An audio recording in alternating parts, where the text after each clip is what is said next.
If you've been following this series of Sunday school lessons, you undoubtedly understand that one of my long-standing wishes is that fundamentalist Christians, like those in my own family, would just try to read the Bible for an honest understanding. Read it directly, take it at face value, and see what it actually says instead of filtering it through that doctrinal lens that blinds them to the fact that the Bible is truly and obviously the word of no God whatsoever.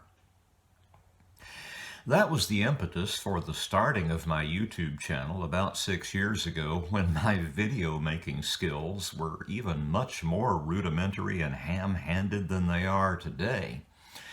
One of my early projects was to record as much of the Bible as I possibly could for anyone willing to listen. And when one is mostly reading without comment, any exegesis of the text must lie in the manner of reading itself. That is, the text should speak as clearly as possible in the voice of its author, to the best of the reader's understanding. Prophecy should thunder, poetry should lilt or dance or sing, epistles should sound didactic, while erotic love songs ought to be read in exactly the voice that their suggestive lines suggest, and so forth. Once my focus shifted primarily to the examination of music, I removed most of that earlier content from my channel, judging it to have been a fruitless waste of time and now irrelevant to my gradually coalescing aims.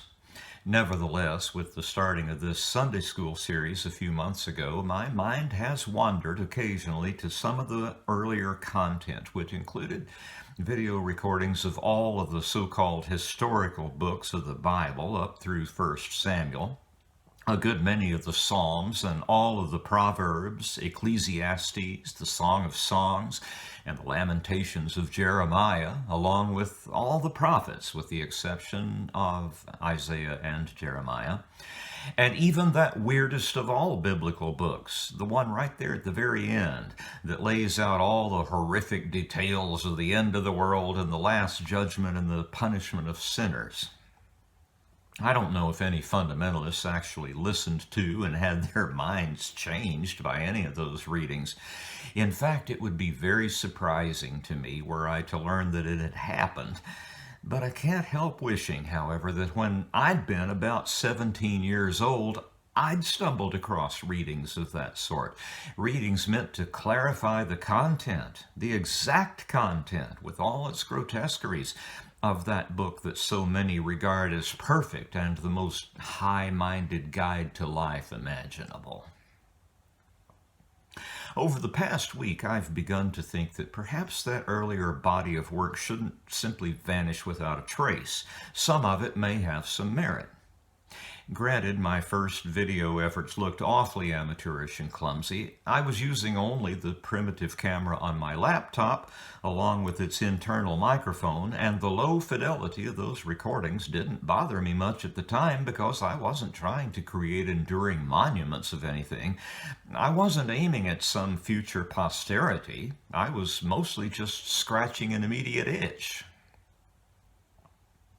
In those earlier videos, I relied a lot on floating heads in the darkness for a visual effect. That technique was, in fact, inspired by some of the paintings of Arnold Schoenberg. It's perhaps a cheap effect, but I still enjoy it. It adds just a little edge of creepiness to the whole affair, and since in my view the Bible is about as creepy a document as has ever been assembled, it seemed appropriate. You'll see it in the present example. Because this week I want to resurrect one of those earlier videos, just for the shits and giggles that might be in it. Here's a reading of the entire Song of Songs, far and away the sexiest book of the Bible, read as I imagine it should be read. The book is not a long one, just 8 fairly short chapters. It's quite beautiful, in spite of its swelling tide of erotic utterance being interrupted from time to time with pious scribal interpolations, tropes so clumsily obvious that it just really isn't necessary to say anything about them, so I haven't. The reading is from the version of the Bible I grew up with, the authorized 1611 King James Version. Let me know what you think of this, whether you like it, love it, hate it, despise it. That will be useful to me going forward. If enough of you think this job of selective resurrection of earlier material is worthwhile, I may make a few other installments like this. Otherwise, I'll go back to discussing our current seemingly intractable situation. Happy New Year, my pious Judeo-Christian friends. Can 2021 possibly turn out to be a worse year than the one we've just lived through? Chapter 1. The Song of Songs, which is Solomon's. Let him kiss me with the kisses of his mouth, for thy love is better than wine. Because of the savor of thy good ointments, thy name is as ointment poured forth, therefore do the virgins love thee. Draw me, we will run after thee. The king hath brought me into his chambers. We will be glad and rejoice in thee. We will remember thy love more than wine. The upright love thee. I am black but comely, O ye daughters of Jerusalem, as the tents of Codger, as the curtains of Solomon. Look not upon me, because I am black, because the sun hath looked upon me. My mother's children were angry with me. They made me the keeper of the vineyards, but mine own vineyard have I not kept. Tell me, O thou whom my soul loveth, where thou feedest, where thou makest thy flock to rest at noon. For why should I be as one that turneth aside by the flocks of thy companions? If thou know not, O thou fairest among women, go thy way forth by the footsteps of the flock, and feed thy kids beside the shepherds' tents. I have compared thee, O my love, to a company of horses in Pharaoh's chariots. Thy cheeks are comely with rows of jewels, thy neck with chains of gold. We will make thee borders of gold with studs of silver. While the king sitteth at his table, my spikenard sendeth forth the smell thereof. A bundle of myrrh is my well-beloved unto me. He shall lie all night betwixt my breasts. My beloved is unto me as a cluster of camphor in the vineyards of En-gedi. Behold, thou art fair, my love. Behold, thou art fair. Thou hast dove's eyes. Behold, thou art fair, my beloved, yea, pleasant. Also our bed is green. The beams of our house are cedar, and our rafters of fir. Chapter 2. I am the rose of Sharon, and the lily of the valleys. As the lily among thorns, so is my love among the daughters. As the apple tree among the trees of the wood, so is my beloved among the sons. I sat down under his shadow with great delight, and his fruit was sweet to my taste. He brought me to the banqueting house, and his banner over me was love. Stay me with flagons, comfort me with apples, for I am sick of love. His left hand is under my head, and his right hand doth embrace me. I charge you, O ye daughters of Jerusalem, by the roes and by the hinds of the field, that ye stir not up, nor awake my love, till he please. The voice of my beloved, behold, he cometh leaping upon the mountains, skipping upon the hills.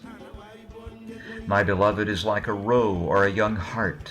Behold, he standeth behind our wall. He looketh forth at the windows, showing himself through the lattice.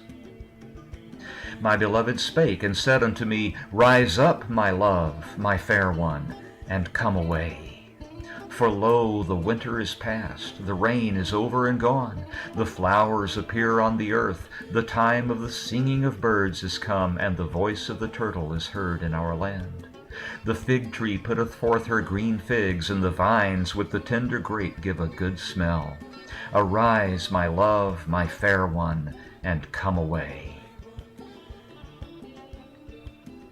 O my dove that art in the clefts of the rock, in the secret places of the stairs, let me see thy countenance, let me hear thy voice, for sweet is thy voice, and thy countenance is comely.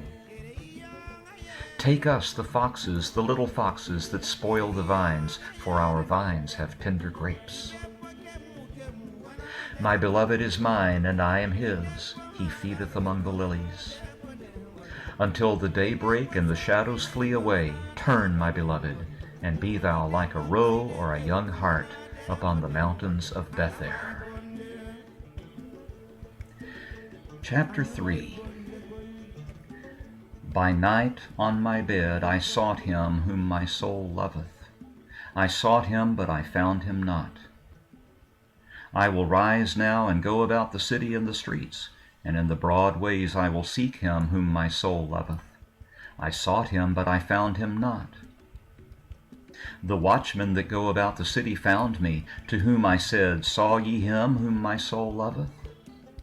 It was but a little that I passed from them, but I found him whom my soul loveth. I held him and would not let him go, until I had brought him into my mother's house, and into the chamber of her that conceived me. I charge you, O ye daughters of Jerusalem, by the roes and by the hinds of the field, that ye stir not up, nor awake my love, till he please. Who is this that cometh out of the wilderness like pillars of smoke, perfumed with myrrh and frankincense, with all powders of the merchant? Behold his bed, which is Solomon's. 80 valiant men are about it, of the valiant of Israel. They all hold swords, being expert in war. Every man hath his sword upon his thigh, because of fear in the night. King Solomon made himself a chariot of the wood of Lebanon. He made the pillars thereof of silver, the bottom thereof of gold, the covering of it of purple, the midst thereof being paved with love for the daughters of Jerusalem. Go forth, O ye daughters of Zion, and behold King Solomon with the crown wherewith his mother crowned him in the day of his espousals, and in the day of the gladness of his heart. Chapter 4. Behold, thou art fair, my love. Behold, thou art fair. Thou hast dove's eyes within thy locks. Thy hair is as a flock of goats that appear from Mount Gilead. Thy teeth are like a flock of sheep that are even shorn, which came up from the washing, whereof every one bare twins, and none is barren among them.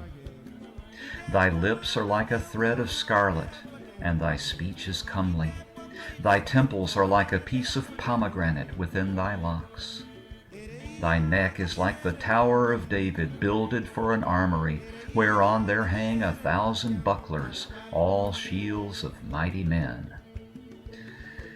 Thy 2 breasts are like 2 young roes that are twins, which feed among the lilies. Until the day break and the shadows flee away, I will get me to the mountain of myrrh and to the hill of frankincense. Thou art all fair, my love, there is no spot in thee. Come with me from Lebanon, my spouse, with me from Lebanon. Look from the tops of Amana, from the tops of Shenir and Hermon, from the lions' dens, from the mountains of the leopards. Thou hast ravished my heart, my sister, my spouse. Thou hast ravished my heart with one of thine eyes, with one chain of thy neck. How fair is thy love, my sister, my spouse!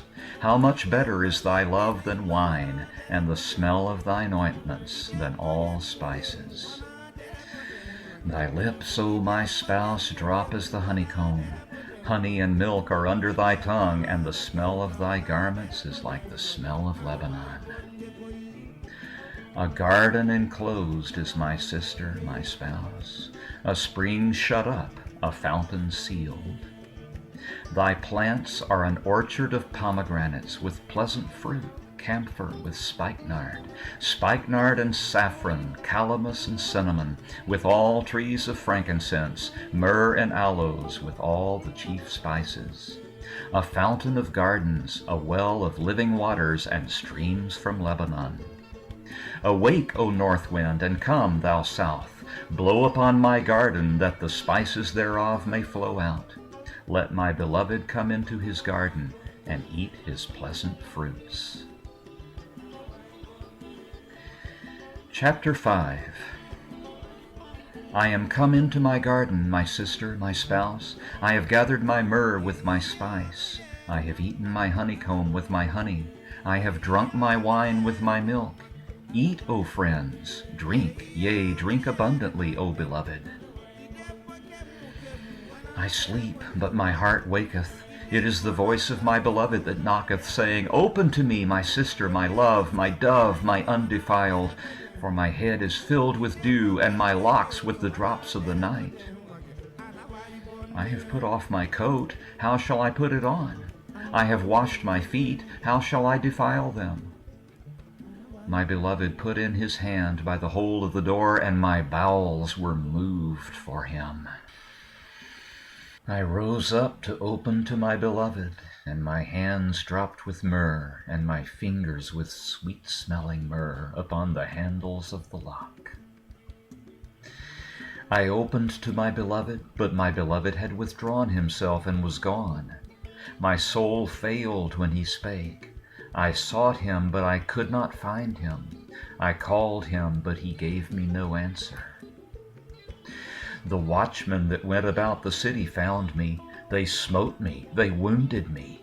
The keepers of the walls took away my veil from me. I charge you, O daughters of Jerusalem, if ye find my beloved, that ye tell him that I am sick of love. What is thy beloved more than another beloved, O thou fairest among women? What is thy beloved more than another beloved, that thou dost so charge us? My beloved is white and ruddy, the chiefest among 10,000.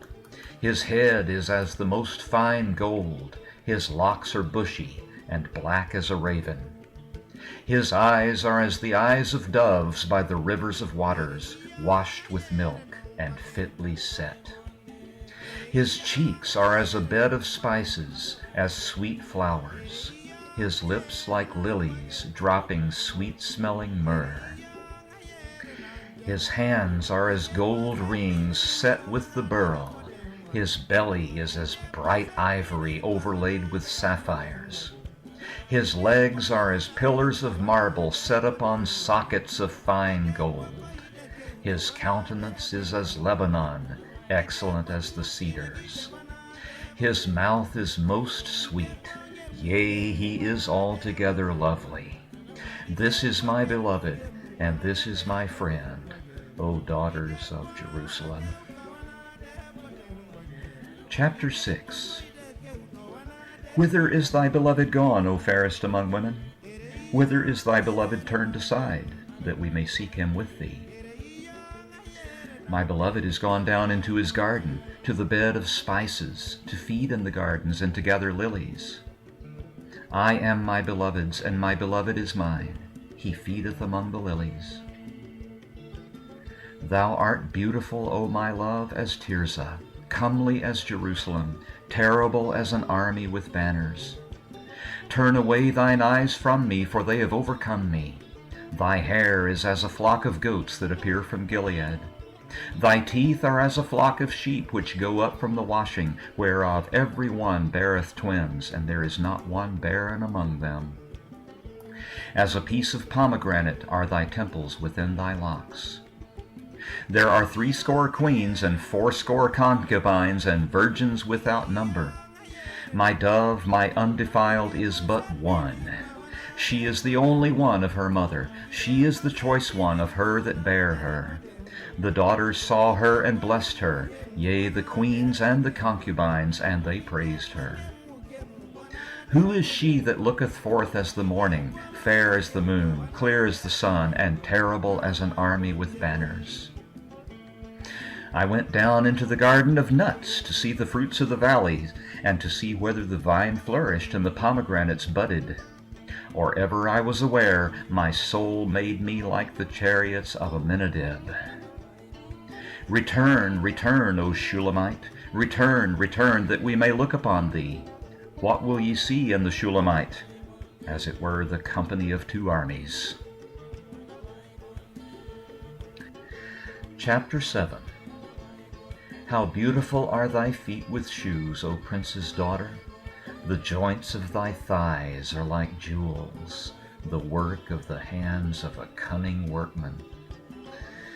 Thy navel is like a round goblet, which wanteth not liquor. Thy belly is like an heap of wheat set about with lilies. Thy two breasts are like two young roes that are twins. Thy neck is as a tower of ivory. Thine eyes like the fish pools in Heshbon, by the gate of Bethrabim. Thy nose is as the tower of Lebanon, which looketh toward Damascus. Thine head upon thee is like Carmel, and the hair of thine head like purple. The king is held in the galleries. How fair and how pleasant art thou, O love, for delights! This thy stature is like to a palm tree, and thy breasts to clusters of grapes. I said, I will go up to the palm tree, I will take hold of the boughs thereof. Now also thy breasts shall be as clusters of the vine, and the smell of thy nose like apples, and the roof of thy mouth like the best wine for my beloved, that goeth down sweetly, causing the lips of those that are asleep to speak. I am my beloved's, and his desire is toward me. Come, my beloved, let us go forth into the field, let us lodge in the villages. Let us get up early to the vineyards. Let us see if the vine flourish, whether the tender grape appear, and the pomegranates bud forth. There will I give thee my loves. The mandrakes give a smell, and at our gates are all manner of pleasant fruits, new and old, which I have laid up for thee, O my beloved. Chapter 8. Oh, that thou wert as my brother, that sucked the breasts of my mother. When I should find thee without, I would kiss thee, yea, I should not be despised. I would lead thee and bring thee into my mother's house, who would instruct me. I would cause thee to drink of spiced wine, of the juice of my pomegranate. His left hand should be under my head, and his right hand should embrace me. I charge you, O daughters of Jerusalem, that ye stir not up, nor awake my love, till he please. Who is this that cometh up from the wilderness, leaning upon her beloved? I raised thee up under the apple tree, there thy mother brought thee forth, there she brought thee forth that bare thee.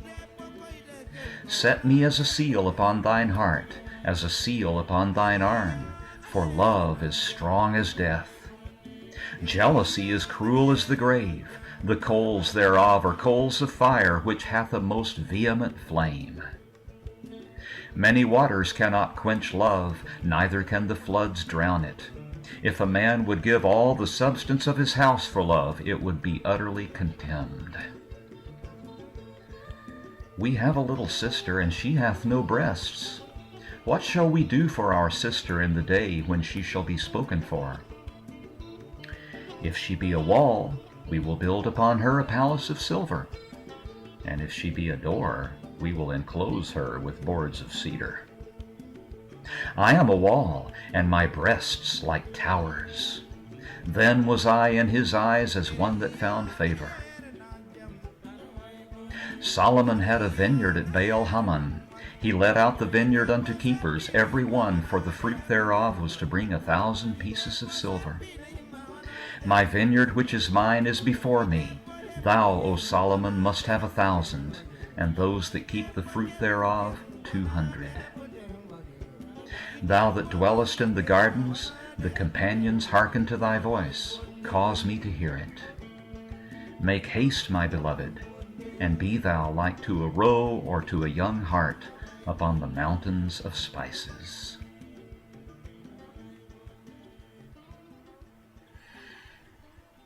Wow. I don't know about you, but all that my sister, my spouse business sure does remind me of my home in the Ozarks of Arkansas.